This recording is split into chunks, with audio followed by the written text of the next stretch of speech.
Champagne is a controlled designation of origin, covering more than 16,000 wine growers and 33,800 hectares, 24,000 of which are in the Marne. It also represents annual sales of around 300 million bottles and revenue of over 5 billion euros, 3 of which from export. We have more than 1,400 million bottles in stock in our cellars.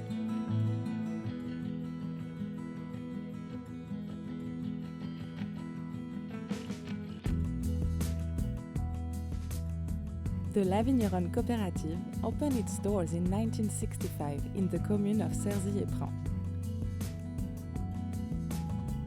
It brought together 40 wine grower members working 17 hectares of vines.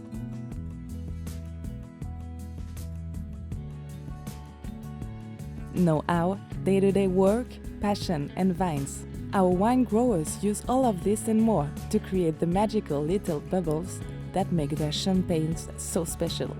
A group of passionate wine growers was then formed, trained through unity, and our cooperative was born. For 4 generations, it has continued to grow and develop, coming together as an effective, innovative structure. It now counts 200 members from 31 communes in the Vallée de l'Ardre, the Massif de Saint-Thierry, the Vallée de la Marne, and the Montagne de Reims. Diverse terroirs which make complex blends and high-quality wines, with a wealth of truly exceptional taste profiles.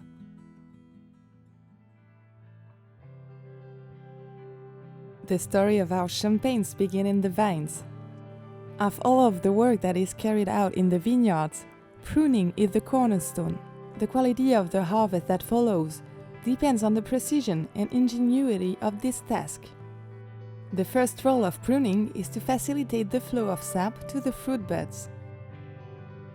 Pruning gives the vine its shape and prepares it for the future work. The aim is to avoid a buildup of leaves, maximize their exposure to the sun, and allow air to circulate freely between the clusters. Pruning shapes the life of the vine. Working the soil mechanically removes weeds without the need for chemical weed killers. It is onerous and costly, but environmentally friendly. The vine shoots are left in little piles in the wide path between sections of vineyard and are mechanically shredded. The wood debris will be used to prevent soil erosion and will decompose naturally, becoming humus which will add nitrogen to the soil. Binding takes place after pruning in early April. It involves passing the vine shoots through the wires and back and then fixing them with a tie. This is a manual task that requires speed and precision. It defines the trellis system and the position and direction of the bud growth to aerate the future shoots and ensure they develop correctly.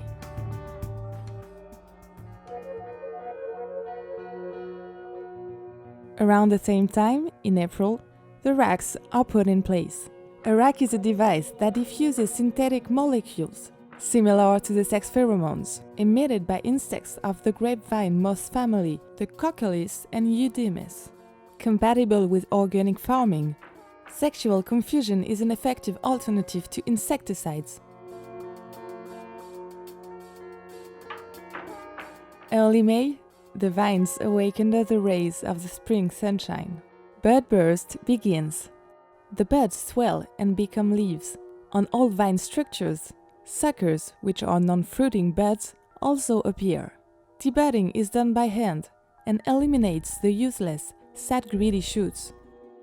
This promotes the growth of the main buds, which will produce grapes and wood for the following pruning season.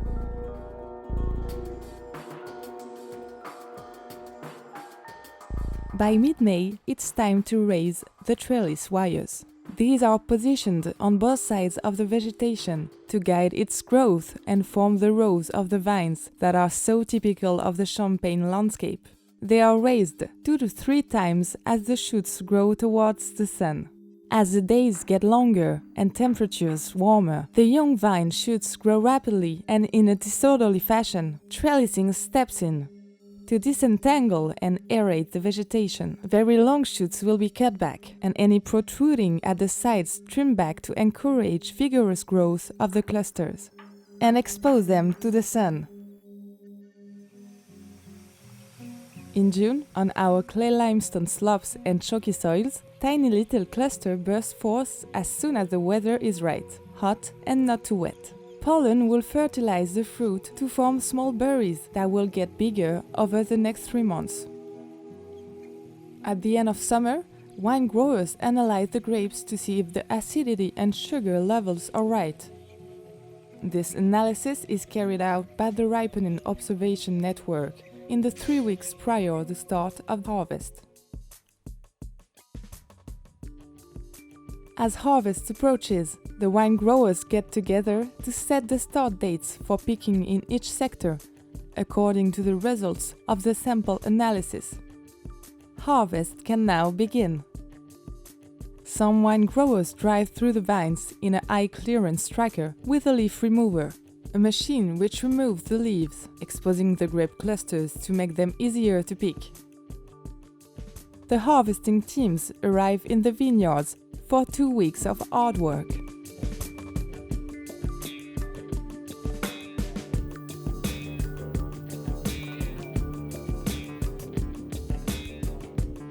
The grapes are hand harvested using small grape secateurs. The pickers sort and harvest only the healthy ripe grapes, which they put into perforated crates.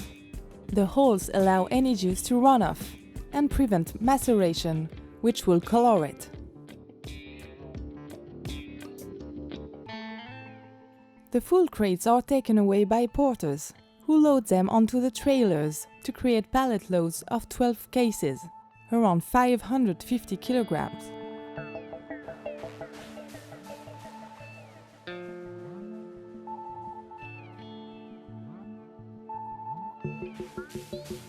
Once they have a full load, the cargo is transported to the cooperative as quickly as possible to preserve the quality of the precious grapes.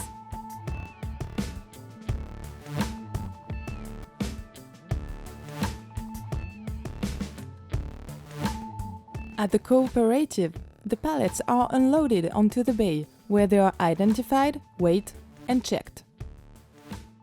In addition to a visual inspection of the health of the grapes, a sampling rod is used to take a sample from each of the cases to measure the average sugar content. Checks are validated, and then the crates are stored temporarily on the loading bay by variety and classification. Once the required press load is ready, the crates are emptied by hand into one of the presses that will crush the grapes for around 3.5 hours. Our rosé champagne requires an additional intermediary step. At the time of harvest, we put a lot of care and attention into making a red wine from Pinot Meunier grapes.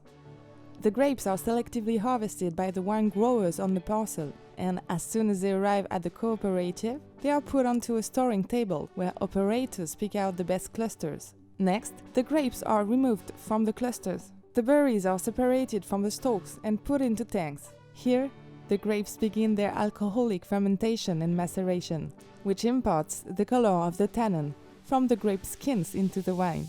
The resulting red wine is used to blend our rosé champagne.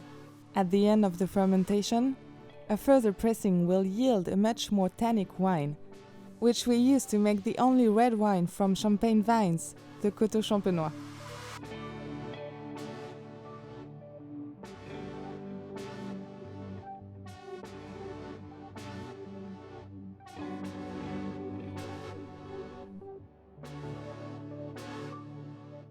The pressing will extract the pulp from the grapes, which we will call the must. It is divided into grades, the first pressing, cuvée, and then the taille. After pressing comes the settling stage, during which all the particles in the must naturally fall to the bottom of the vat. This separates the must from the deposits. Next, yeast and then sugar are added to the must to launch the first alcoholic fermentation. the yeast breaks down the sugar to form alcohol. Each day, the cellar master tastes and checks the density of each of the vats, to enable him to correct even the slightest fault. The wine will be drawn off, then distributed among a range of different containers: stainless steel vats, oak casks, acacia wood casks, oak barrels, and Roman terracotta amphorae. Each influences the flavor and aging of the wine in its own unique way. The next step is malolactic fermentation, during which selected bacteria are added to lower the wine's acidity. This fermentation lasts for several months. Once completed, the wine is drawn off the lees and is now called vin clair, literally clear wine.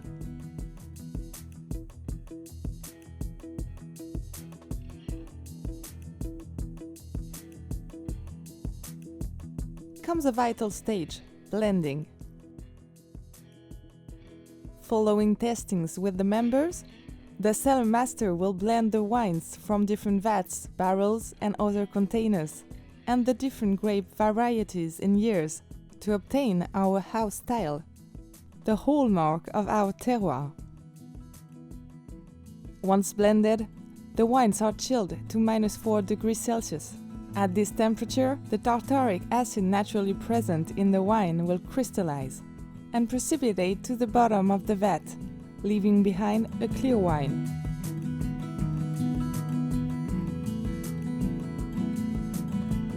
Bottling is one of the final stages in the winemaking process.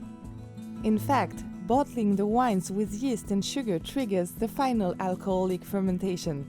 This bottle fermentation triggers the alchemy that forms the bubbles.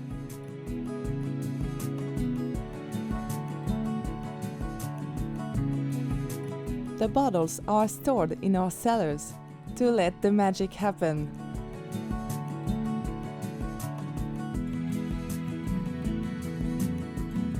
The champagne is born. It is aged in our cellars for between 2 and 5 years, depending on the cuvée.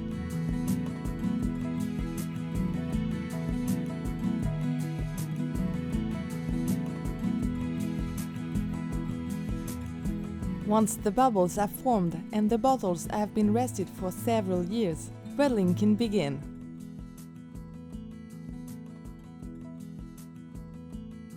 The methodical task of riddling can begin to loosen the deposit from the glass. During the process, the bottles, initially lying flat, will reach an upside-down position. As it happens, the yeast deposits from a second fermentation will gradually descend into the neck of the bottle.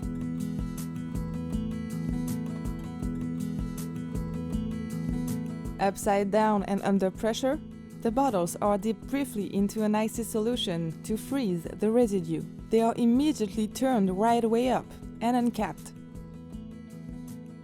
The pressure ejects the frozen deposit. The bottles are topped up with more wine and shipping liqueur, which gives each cuvée its own unique characteristics. The shipping liqueur added to our prestige and vintage cuvée has been aged in oak barrels. The bottles are corked and a wire hood fitted. A quality check is carried out by a scanner at the end of the line.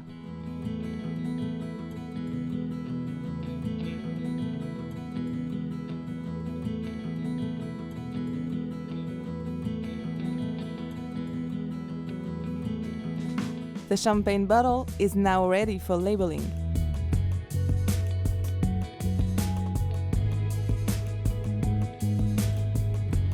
Savor each bubble as a scintillating moment of happiness. Indulge your senses with the floral and the fruity notes of our blends from different vintages. Our rosé and our vintage champagnes all regularly receive accolades at major national and international competitions. Cheers!